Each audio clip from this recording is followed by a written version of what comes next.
بعض اوقات انسان اس فانی دنیا کی نعمتوں اور مقام و منصب کے حصول کی لالچ میں اپنی آخرت برباد کر بیٹھتا ہے، حالانکہ دنیا بھی اس کے ہاتھ نہیں آتی۔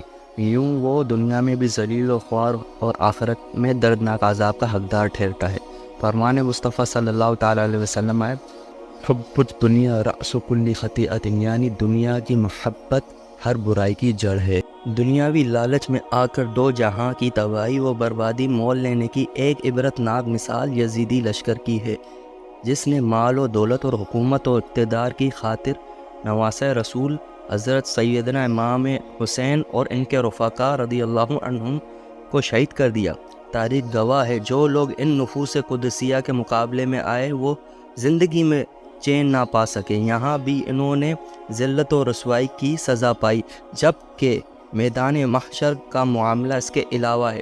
تقریباً 6000 تو مختار ثقفی کے ہاتھوں ہلاک ہوئے۔ چند کا عبرتناک انجام یہ ہوا، حضرت سیدنا امام حسین رضی اللہ عنہ کا قاتل سنان بن انس نخعی ایک بار لوگوں کے درمیان کھڑا ہوا اور کہنے لگا، میں نے امام حسین رضی اللہ عنہ کو قتل کیا ہے۔ یہ کہہ کر وہ اپنے گھر چلا گیا۔ اچانک اس کی زبان بند ہو گئی، عقل جاتی رہی۔ اس کی یہ حالت ہو گئی کہ جہاں کھاتا تھا وہیں پیشاب و پاخانہ کرتا تھا۔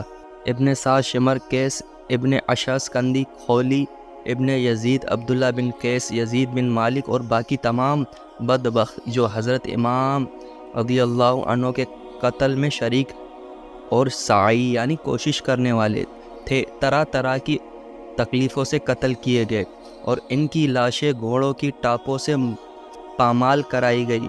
حضرت سیدنا عمارہ بن عمیر رضی اللہ عنہ فرماتے، جس وقت ابن زیاد اور اس کے ساتھیوں کے سر لا کر رکھے گئے تو میں بھی ان کے قریب گیا۔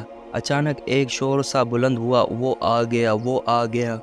میں نے دیکھا تو ایک بڑا سانپ ان سروں کے درمیان سے ہوتا ہوا ابن زیاد کے سر کے پاس پہنچا اور اس کے نتنے میں گھس گیا۔ تھوڑی دیر بعد نکل کر غائب ہو گیا۔ اچانک پھر شور مچا، وہ آ گیا، وہ آ گیا۔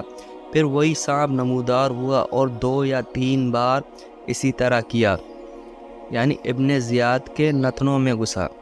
حضرت سیدنا ابو رجا اتاردی علیہ رحمت القوی فرماتے ہیں، اہل بیت اطہار کو برا نہ کہو، کیونکہ وہ رسول اللہ صلی اللہ تعالیٰ علیہ وسلم کا گھرانہ ہے۔ میرا ایک پڑوسی تھا، جب حضرت سیدنا امام حسین رضی اللہ عنہ کو شہید کیا گیا تو اس نے آپ رضی اللہ عنہ کے بارے میں کہا، دیکھو فلاں بن فلاں کا کیا حال ہوا۔ اللہ عز و جل نے آسمان سے 2 ستارے اس کی دونوں آنکھوں میں مارے، جس سے وہ اندھا ہو گیا۔ خولی بن یزید، جس نے حضرت امام حسین رضی اللہ عنہ کے سر اقدس کو تن سے جدا کیا تھا، ذلت کی موت مارا گیا۔ یہ گھر میں چھپ گیا تھا، اس کی بیوی نے ہی اسے پکڑوا دیا۔ مختار کے حکم سے اسے شارع عام پر قتل کیا گیا، پھر اس کی لاش کو جلا دیا گیا۔ اسی طرح باقی دشمنان اہل بیت بھی ذلت و رسوائی کی موت مارے گئے، اور جس منصب اور مال و دولت کی خاطر انہوں نے نواسۂ رسول کے قتل جیسے بدترین جرم کا ارتکاب کیا وہ بھی ان کے ہاتھ نہ رہا۔